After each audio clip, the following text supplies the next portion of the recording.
Hello everyone, welcome to Kalamais Academy. Today's important current affairs. First one, which of the following are important provisions of Bharatiya Vayuyan Vidyayak Bill 2024? First statement, re-revised aircraft definition. Second statement, license and certification management.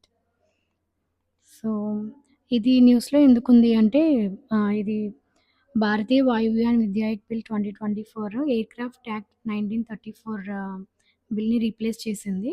So, యాక్ట్‌ని 1934 యాక్ట్‌ని replace చేసింది. ఇది ఎందుకు అంటే modernisation I mean దీని objective ఏంటంటే ఇప్పుడు according to updated versions ఉంటాయి కదా! Aircraft provisions ఇప్పుడు ఉన్న ఇండస్ట్రీ పరంగా దీని ఆబ్జెక్టివ్స్ ఉన్నాయన్నమాట. అంటే మోడర్నైజేషన్ చేయాలి అనేది దీని ఎయిమ్. సో, ఇది కన్సాలిడేట్ వేగా వెళ్తది. Certification license under certification license under single authority వెళ్తుందనమాట.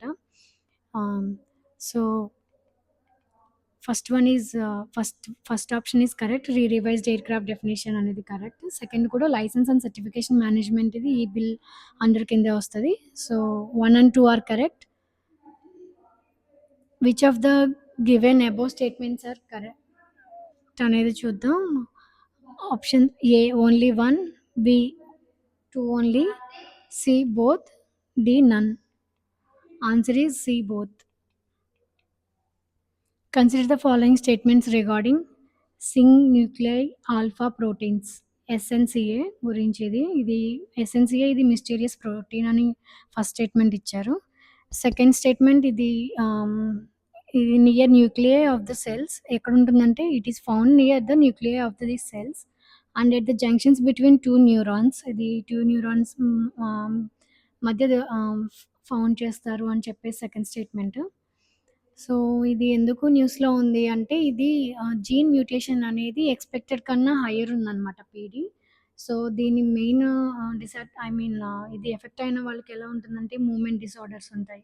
So, abnormality ఉంటుందనమాట. ఎవరైతే ఏజ్డ్ పీపుల్ ఉంటారో వాళ్ళల్లో ఎక్కువ ఉంటుందనమాట. ఎక్కువ పాజిటివ్ వస్తది PD. So, men are affected more often than women. ఎక్కువ మెన్ ఎఫెక్ట్ అయితారు పీడీకి. సో, దీని సింప్టమ్స్ ఏంటంటే స్లీప్ డిసార్డర్స్ ఉంటాయి. ఆహ్, లైక్ కనెక్టివిటీ ఇంపైర్‌మెంట్ ఉంటుంది. సో, ఇదనమాట దీని సింప్టమ్స్.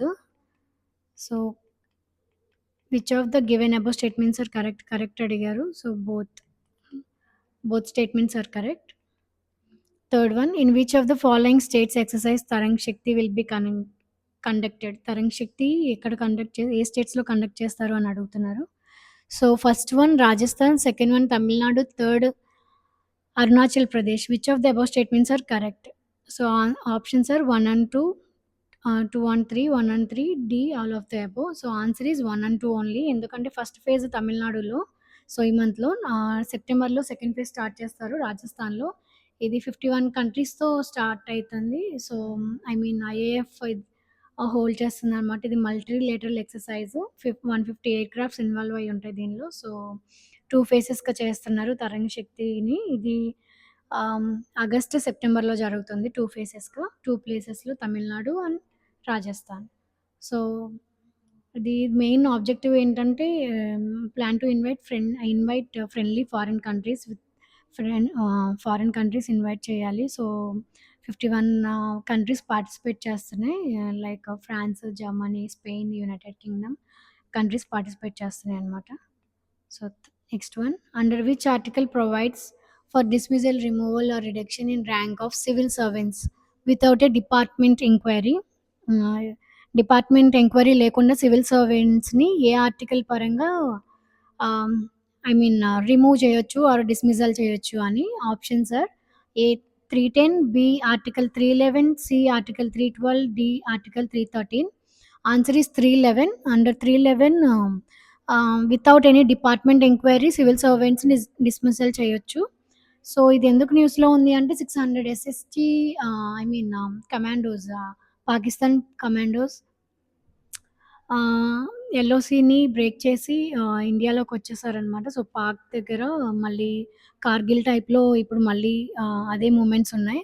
సో, రీసెంట్‌గా ఇన్సిడెంట్స్ కూడా చాలా ఎక్కువ జరుగుతున్నాయి కదా! సో, ఆ కాంటెక్స్‌లో ఇది. దీనిలో ఒక 5 పోలీస్ మెన్ ఇన్వాల్వ్ అయ్యి ఉన్నారు. అంటే లైక్ ఆహ్, ట్రావెల్ ఐ మీన్ డ్రగ్స్ ఇష్యూలో ఇలా ఇన్వాల్వ్ అయ్యి ఉన్నారు. సో, వాళ్ళని డైరెక్ట్ డిస్మిసల్ చేసిందనమాట. Next one. ఇది ఆపరేషన్ సర్ప్ వైనా ఐ మీన్ వానిష్ 2.0 అని చెప్పేసి ఇండియన్ ఆర్మీ ఇనిషియేటివ్ తీసుకుంది. ఈ హిడెన్ పాకిస్తాన్ సోల్జర్స్ ఎవరైతే ఉన్నారో వాళ్ళని ఎలిమినేట్ చేయాలని చెప్పి విలేజ్ డిఫెన్స్ ఫోర్స్‌ని కూడా రీయాక్టివేట్ చేసిందనమాట. సో, 80 కిలోమీటర్స్ రేడియస్ ఫోకసింగ్ చేస్తుందనమాట over ground workers. So, ah, thank you.